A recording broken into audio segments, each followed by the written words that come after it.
चलिए बच्चों, अब हम लोग आगे पढ़ते हैं। पिछले वीडियो में हमने आपको इंडिकेटर्स बता दिया था कि इंडिकेटर्स क्या होते हैं। तो हमने ये बताया था कि इंडिकेटर्स वो सबस्टेंस होते हैं जो अपना कलर चेंज करके ये बताते हैं कि रिएक्शन कंप्लीट हो गई। तो अब सबसे पहले हम इंडिकेटर का यूज कहाँ पे करने चल रहे हैं? एसिड बेस टाइट्रेशन में। तो एसिड बेस टाइट्रेशन में आपको मैंने पहले बताया है कि एसिड कलरलेस, बेस कलरलेस है। तो एसिड में हम कितना बेस ऐड करें कि रिएक्शन कंप्लीट मानी जाए, न्यूट्रलाइजेशन कंप्लीट हो जाए। तो इसको पता करने के लिए हम लोग क्या यूज करते हैं? इंडिकेटर्स यूज करते हैं। अब इंडिकेटर्स वाला पॉइंट हमने आपको करा दिया है। अब सबसे पहले हम लोग यहां पे टाइट्रेशन को समझते हैं कि टाइट्रेशन क्या होता है। तो हमने डिफिनेशन जो लिखा है इसको एक बार रीड कीजिए आप लोग। The process of determination of concentration of solution with the help of solution with known concentration and suitable indicator is known as titration। देखिए मैं समझाता हूं यहां पे डायग्राम से। मानो ये HCl का सॉल्यूशन है जिसकी नॉर्मेलिटी N1 है, ये नोन कंसंट्रेशन है। तो HCl की नॉर्मेलिटी आपको पता है। और दूसरा सॉल्यूशन है सोडियम हाइड्रोक्साइड। अब सोडियम हाइड्रोक्साइड का नॉर्मेलिटी नहीं पता है, तो क्या अननोन कंसंट्रेशन है, और ये एसिड का कंसंट्रेशन नोन। तो टाइट्रेशन क्या है कि वो प्रोसेस जिसमें हम इस सॉल्यूशन का कंसंट्रेशन पता कर लें। किसकी सहायता से? एक सॉल्यूशन जिसका कंसंट्रेशन पता है और इंडिकेटर। तो सॉल्यूशन विथ नोन कंसंट्रेशन और इंडिकेटर की सहायता से ऐसे सॉल्यूशन का कंसंट्रेशन पता करें जो नहीं पता है, जिसके बारे में जानकारी नहीं है, इसका मोलरिटी नहीं पता है, इसका नॉर्मेलिटी नहीं पता है। तो कुछ ऐसा कीजिए कि इसका नॉर्मेलिटी पता चल जाए, इसका कंसंट्रेशन पता चल जाए। तो उसी प्रोसेस को क्या बोला जाएगा? टाइट्रेशन। यही डेफिनेशन इसमें लिखा है। The process of determination of concentration of solution. किसकी सहायता से? With the help of solution with known concentration and suitable indicator. Indicator और नोन कंसंट्रेशन की सहायता से अननोन सॉल्यूशन का कंसंट्रेशन पता करने के लिए जो भी प्रोसेस हम लोग करेंगे उसका नाम क्या होगा? टाइट्रेशन। अरे भाई डेफिनेशन समझ में आ गया क्या? टाइट्रेशन के डेफिनेशन समझ में आ गया। अब आप देखिए कि आप टाइट्रेशन जैसे हम करना चाह रहे हैं कि HCl का है, तो HCl का एक नॉन वॉल्यूम एक बीकर में ले लेंगे और सोडियम हाइड्रोक्साइड उसमें ड्रॉप वाइज ऐड करेंगे। अब अंटिल कंप्लीट न्यूट्रलाइजेशन, तो न्यूट्रलाइजेशन कंप्लीट हो तब तक ऐड करेंगे। और उसके बाद अब न्यूट्रलाइजेशन कंप्लीट कैसे हो उसके लिए हमें इंडिकेटर की सहायता की जरूरत पड़ेगी। तो अब यहां पे देखिए, जैसे हमने कहा ये HCl सॉल्यूशन था, इसमें हम NaOH ड्रॉप वाइज ऐड कर रहे हैं। तो इंडिकेटर का एक कलर है, और जब इसमें हम NaOH ऐड करेंगे तो pH क्या होगा? चेंज। और इंडिकेटर pH के साथ अपना कलर चेंज कर देता है, इसीलिए जब ये एल्कलाइन बनेगा तुरंत एक कलर चेंज करेगा। तो जैसे कलर चेंज हुआ हमने NaOH ऐड करना यहां पे बंद कर दिया। इसमें ज्यादा NaOH ऐड नहीं करना, उतना ऐड करना कि जिससे कंप्लीट न्यूट्रलाइजेशन हो जाए। दोनों के अमाउंट को पता करना है इसमें आपका। तो इसके लिए क्या करते हैं? इंडिकेटर यहां पे अपना कलर चेंज करके यह बता देगा कि रिएक्शन कंप्लीट हो गई इसमें। अब देखिए, एट इक्विवेलेंस पॉइंट और एंड पॉइंट। अरे भाई मोल कॉन्सेप्ट में हम लोगों ने पढ़ा है इसमें कि रिएक्शन कंप्लीट हो गई, एसिड कंप्लीटली न्यूट्रलाइज हो गया, तो ग्राम इक्विवेलेंट सेम रहेगा। तो gram equivalent of acid equal to gram equivalent of base. N1B1 equal to N2B2, ये हम लोगों ने पहले पढ़ा। ग्राम इक्विवेलेंट को ऐसे भी लिख सकते हैं W/E1 W2/E2। तो जितना ग्राम इक्विवेलेंट एसिड का होगा उतने ग्राम इक्विवेलेंट बेस का हो जाएगा इसमें। तो एट इक्विवेलेंस पॉइंट दोनों का ग्राम इक्विवेलेंट सेम हो जाएगा। अरे भाई सुनाई दिया? इसमें जब हम एसिड एंड बेस का टाइट्रेशन कर रहे हैं तो एसिड में हम बेस ऐड करेंगे, हम उतने बेस ऐड करना चाहेंगे कि जिससे कंप्लीट न्यूट्रलाइजेशन हो जाए। तो कंप्लीट न्यूट्रलाइजेशन के केस में ये फार्मूला लगेगा, from law of equivalence, equivalence at equivalent point A लिख देंगे इसमें। अब देखिए आगे, titration of strong acid with strong base. अब स्ट्रॉन्ग एसिड का टाइट्रेशन अगर कर रहे हैं स्ट्रॉन्ग बेस के साथ तो क्या इंडिकेटर यूज करेंगे और वहां पे क्या होता है इसको समझने की कोशिश करते हैं। पीएच कैसे चेंज होता है, देखिए हमने ये मान लिया कि 0.1 मोलर HCl है, 50 ml ले लिया, 50 ml 0.1 मोलर HCl है, इसका टाइट्रेशन 0.1 मोलर NaOH से कर रहे हैं। मतलब इसमें करें कि पीएच का ग्राफ समझने के लिए हमने क्या कर दिया, 0.1 मोलर NaOH लिया और हम ड्रॉप वाइज ऐड करके ये जानेंगे यहां पे कि जब स्ट्रॉन्ग एसिड में स्ट्रॉन्ग बेस ऐड कर रहे हैं तो पीएच कैसे चेंज हो रहा है, इसको पहले समझेंगे इसमें। तो titration of strong acid with strong base के साथ जब हम करते हैं तो पीएच कैसे चेंज करते हैं इसमें अपनी नजर है अभी। तो देखिए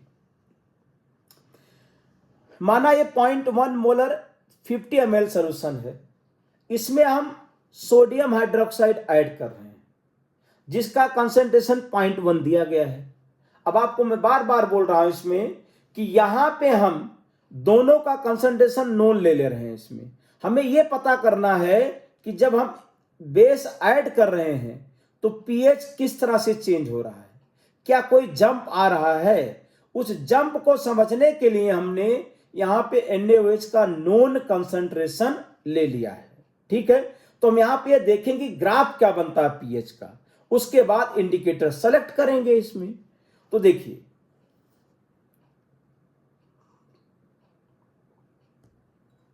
मानो कि हमारे पास ये 0.1 मोलर HCl सोल्यूशन है, इसका पीएच कितना हो जाएगा 1। अरे भाई ठीक है, 0.1 मोलर है तो H प्लस कंसंट्रेशन यहां पे कितना हो जाएगा 10⁻⁻1, तो इसका पीएच कितना हो जाएगा 1। तो 0.1 मोलर HCl सोल्यूशन है, उसका पीएच कितना है 1। अब उसमें हमने 49.8 मिलीलीटर 0.1 मोलर NaOH ऐड कर दिया। तो अब हम ये जानना चाह रहे हैं कि 49.8 मिलीलीटर NaOH ऐड करने के बाद पीएच इसका कितना बना। तो देखिए HCl plus NaOH NaCl plus water बना, N1B1 कितना है 5, एसिड का N1B1 कितना है 5 है, और हमने NaOH जो ऐड किया है 49.8 मिलीलीटर, तो N2B2 4.98। अब यहां एसिड ज्यादा है बेस कम है, ये सॉल्ट बना। तो हमारे पास जो एसिड न्यूट्रलाइज हो गया यहां पे, तो इसमें HCl कितना बचा, HCl जो हमारे पास बचेगा यहां पे देखो 5 माइनस 4.98 और ये 4.98 माइनस 4.98, ये पहले 0 था अब 4.98 बन जाएगा। तो ये बचेगा कितना 0.02, ये कितना हो गया 0 और ये 4.98 ही रहेगा 4.98।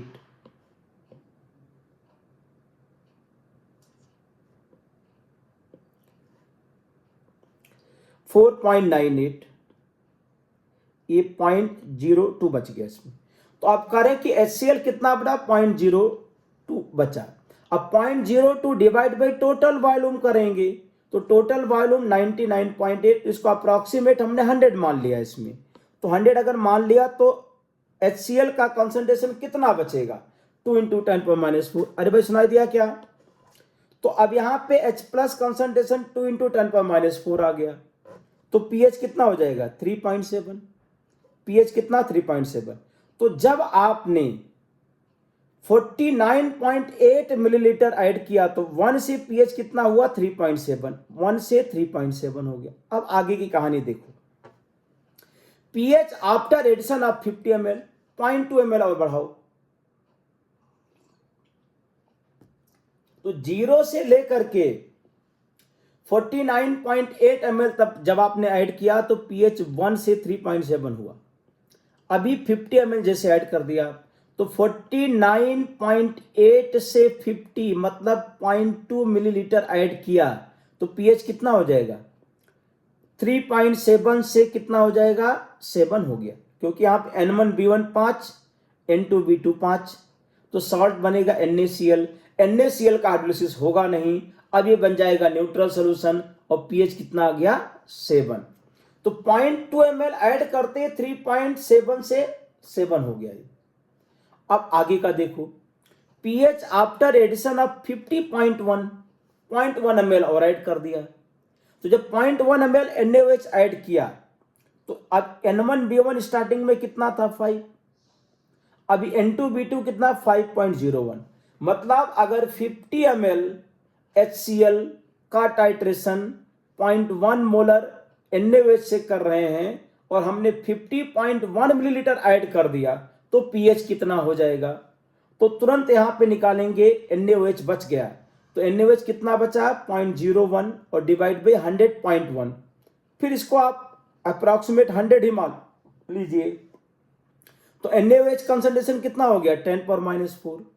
अब NaOH का कंसंट्रेशन जब 10⁻⁴ हो गया तो POH कितना आ गया? 4, pH कितना? 10। बात को समझो, जब 50 से 50.1 किया तो 50 पे pH 7 था, 50.1 पे pH 10 हो गया, मतलब 49.8। मतलब ये हमें समझना है कि 0 से 49.8 ml तक pH 1 से 3.7 था और यहाँ 49.8 टू 50.1 में मात्र 0.3 मिलीलीटर में pH 3.7 से 10, ये जंप कर गया इसमें आपका। pH 3.7 से क्या हो गया? 10 तक ये जंप कर गया इसमें। इसका मतलब जब स्ट्रॉन्ग एसिड और स्ट्रॉन्ग बेस का टाइट्रेशन करेंगे तो pH क्या हो जाएगा? 4 से 10, 4 to 10, ये जंप कर जाएगा इसमें, अचानक जंप करेगा इसमें। तो इसमें कम वॉल्यूम ऑफ NaOH में ही pH क्या हो गया? 0.3 ml से ही क्या हो गया? ये 4 से 10 हो गया इसमें, आपका pH जंप कर गया इसमें। तो ये ग्राफ देखिए, 0 से 49.8। तो जब हम स्ट्रॉन्ग एसिड का टाइट्रेशन स्ट्रॉन्ग बेस के साथ कर रहे हैं, स्ट्रॉन्ग एसिड का टाइट्रेशन स्ट्रॉन्ग बेस के साथ कर रहे हैं तो pH में जंप क्या होता है? 4 से 10 अचानक हो जाता है। बहुत कम वॉल्यूम के अंतर में ही ये क्या होता है? 4 से 10 हो जाता है। मात्र 0.3 ml से क्या हो गया? जैसे 49.8 तो यहीं पे क्या लिखेंगे? 50.1 और pH कितना हो जाएगा? 3.7 से 10 हो जाएगा इसमें। ये जंप कर जाता है यहाँ पे, तो कह रहे कि शार्प जंप आता है यहाँ पे, बहुत कम वॉल्यूम ऑफ NaOH से जंप कर जाता है। इसका मतलब कि अगर हम 50 ml 0.1 मोलर HCl में 50 ml 0.1 मोलर NaOH ऐड करें तो कंप्लीट न्यूट्रलाइजेशन होगा, लेकिन एग्जैक्टली 50 नहीं ऐड कर पाएंगे, 50 पॉइंट समथिंग ऐड करेंगे। तो इसीलिए जो भी इंडिकेटर अपना कलर 4 to 10 के बीच में चेंज करता है वो सब के सब क्या हो जाएंगे? Suitable indicator for the titration of strong acid with strong base. फिर से सुनो, जो इंडिकेटर मतलब आपको यहां पे ये बता रहे हैं कि जब हम स्ट्रॉन्ग एसिड का स्ट्रॉन्ग बेस के साथ टाइट्रेशन करेंगे तो अचानक pH में जंप कब आएगा? ये pH क्या है? 4 से 10 हो जाएगा या 4 से 11 हो जाएगा इसमें, या 3 से 10 लिख सकते हैं इसमें। अचानक जंप हो जाता है pH, बहुत कम वॉल्यूम के अंतर में। यही मैंने आपको समझाया, pH जंप ऑब्जर्व किया गया इसमें। तो जो भी इंडिकेटर 3 to 10 या 4 से 11, 4 से 4 to 11 के बीच में अपना कलर चेंज करते हैं वो सभी के सभी suitable indicator for the titration of strong acid with strong base. जैसे यहां पे देखिए, ये हमने जो आपको समझाया वही पॉइंट यहां पे लिखा गया है। अब यहां पे thus any indicator having pH range between 3.5 to 10 या 3 to 10 लिखो आप इसमें, will identify the equivalence point in titration of strong acid and strong base. This means that any one of phenolphthalein, methyl orange, methyl red, litmus, कोई भी indicator है suitable indicator for the titration of strong acid and strong base. Generally सभी indicator 3 से 11 के बीच में अपना colour change करते हैं, इसलिए all indicators are suitable indicators for the titration of strong acid and strong base. ये फर्स्ट केस यहां पे आ जाएगा। अब सेकंड केस आप लोग देखिए इसमें कि titration of strong acid with weak base. Strong acid का टाइट्रेशन वीक बेस के साथ करने जा रहे हैं, तो सैंपल वही लेते हैं। अब यहां पे हमारा टारगेट है the graph shows how pH changes during the titration of 50 ml 0.1 molar HCl with 0.1 molar ammonium hydroxide. तो ग्राफ में जंप कैसे आता है, उस जंप के सहायता से हम लोग इंडिकेटर का चुनाव करेंगे। तो देखिए कि पीएच आफ्टर एडिशन ऑफ इतना ml अमोनियम हाइड्रोक्साइड, तो 0.1 मोलर HCl का पीएच मैंने आपको बता दिया।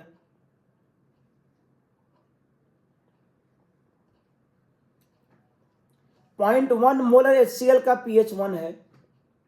अब इसमें हमने 49.8 millilitre 0.1 molar ammonium hydroxide add कर दिया। तो हम देखते हैं कि पीएच क्या हो जाएगा यहां पे। तो देखिए HCl N1B15 है, अमोनियम हाइड्रोक्साइड N2B2 4.98 है, तो N1B1 0.02 बच जाएगा कि न्यूट्रलाइजेशन होगा ना इसमें। तो N1B1 इसका 5 है, स्टार्टिंग में हमने N2B2 जो ऐड किया 4.98, तो दोनों को जब माइनस करेंगे 5 माइनस 4.98 0.08 आ जाएगा इसमें 0.02। तो अब करें कि HCl बचा 0.02 और ये सॉल्ट बन गया अमोनियम क्लोराइड। तो अप्रॉक्सीमेट पीएच यहां पे हम लिख सकते हैं, अप्रॉक्सीमेट पीएच हम मान लेते हैं कि HCl का ही नेचर रहेगा सॉल्यूशन के अंदर, तो अप्रॉक्सीमेट पीएच इसमें ज्यादा डिफरेंस आएगा नहीं। तो अप्रॉक्सीमेट पीएच जो आ जाएगा 0.02 अपॉन 99.8, इसको 100 मान लेंगे, तो 2 × 10⁻⁴। अब इसमें वही आ गया कि पीएच 3.7 के आसपास रहेगा इसमें, जब आपने इसमें अमोनियम हाइड्रोक्साइड ऐड किया। तो 49.8 जब ऐड किया तो पीएच 1 से 3.7 हुआ। अब आगे देखो, अगर हमने exactly 50 ml ammonium hydroxide add कर दिया, तो 50 ml अगर अमोनियम हाइड्रोक्साइड ऐड किया तो कंप्लीट न्यूट्रलाइजेशन होगा। N1B1 = N2B2, तो जितना एसिड था उतना ही बेस ऐड कर दिया, तो इस सॉल्ट बन जाएगा 5 मिली इक्विवेलेंट। अब ये सॉल्ट का क्या हो जाएगा, हाइड्रोलिसिस। तो जब सॉल्ट का हाइड्रोलिसिस हो जाएगा, पहले सॉल्ट का कंसंट्रेशन लिख दिया आपने 5.50 + 50 5 × 10⁻² मोलर आ गया। तो सॉल्ट का क्या आ गया, हाइड्रोलिसिस आ गया इसमें, सॉल्ट का कंसंट्रेशन। अब सॉल्ट का क्या हो जाएगा, हाइड्रोलिसिस। तो ये सॉल्ट कैसा बना, strong acid plus weak base का सॉल्ट बना। अब इसका पीएच का फार्मूला हमें पता है, 7 - 1/2 pKb - 1/2 log C। तो करें कि आपने salt of strong acid weak base का फार्मूला यहां पे लगाया। अब अमोनियम हाइड्रोक्साइड का pKb दिया जाएगा 4.74 होता है, हमने यहां पे यूज कर लिया, और कंसंट्रेशन सॉल्ट का 5 × 10⁻²। इसको हमने यहां पे सॉल्व किया, फाइनली क्या आ गया 5.28। सॉल्यूशन आप देखिए समझिए इसमें 5.28। अब पीएच कितना हो गया, 5.28 हो गया इसमें। जब कंप्लीट न्यूट्रलाइजेशन हुआ तो पीएच 5.28। अब हमने 50.2 ml ऐड कर देते हैं। तो जब 50.2 ml NaOH ammonium hydroxide add कर दिया, 50.2 ml अमोनियम हाइड्रोक्साइड यहां पे ऐड किया, तो अब यहां पे देखिए पहले HCl कितना N1B1 है, अब N2B2 यहाँ पे 5.02 आ गया, HCl का 5 था, अमोनियम हाइड्रोक्साइड का 5.02 आ गया। अब यहाँ पे बेस बच जाएगा 0.02 और सॉल्ट कितना बनना 5 मिली इक्विवेलेंट। तो जब हमने अमोनियम हाइड्रोक्साइड ज़्यादा ऐड कर दिया, इसमें अमोनियम हाइड्रोक्साइड अगर ज़्यादा ऐड किया है तो अब मिक्सचर में क्या बचा है, वीक बेस और salt with strong acid, weak base plus salt with strong acid बचा है इसमें।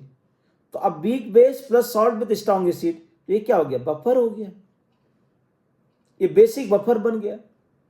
अब बेसिक बफर में हमने ये फार्मूला बताया हुआ पहले, तो पीओएच तुरंत लिखेंगे इसका 4.74 लॉग सॉल्ट कितना 5 और बाई 0.02, तो ये 250 आ गया, इसकी वैल्यू लिखेंगे 2.4, तो पीएच कितना हो गया 7.14 हो गया। तो जब कंप्लीट न्यूट्रलाइजेशन यहाँ पे हो गया, जब 50.2 ऐड किया तो पीएच कितना हो गया पीओएच 7.14, पीएच 6.86, मतलब लगभग 7 के आसपास आ गया इसमें। तो अब इसके बाद में देखिए 49.8 तक, अब यहां भी समझो कि जब हमने 49.8 ml अमोनियम हाइड्रोक्साइड ऐड किया तो पीएच 123.7, लेकिन जैसे हमने 49.8 टू 50.2 ऐड किया, अब पीएच क्या हो गया 3.727 के आसपास, ये जंप किया।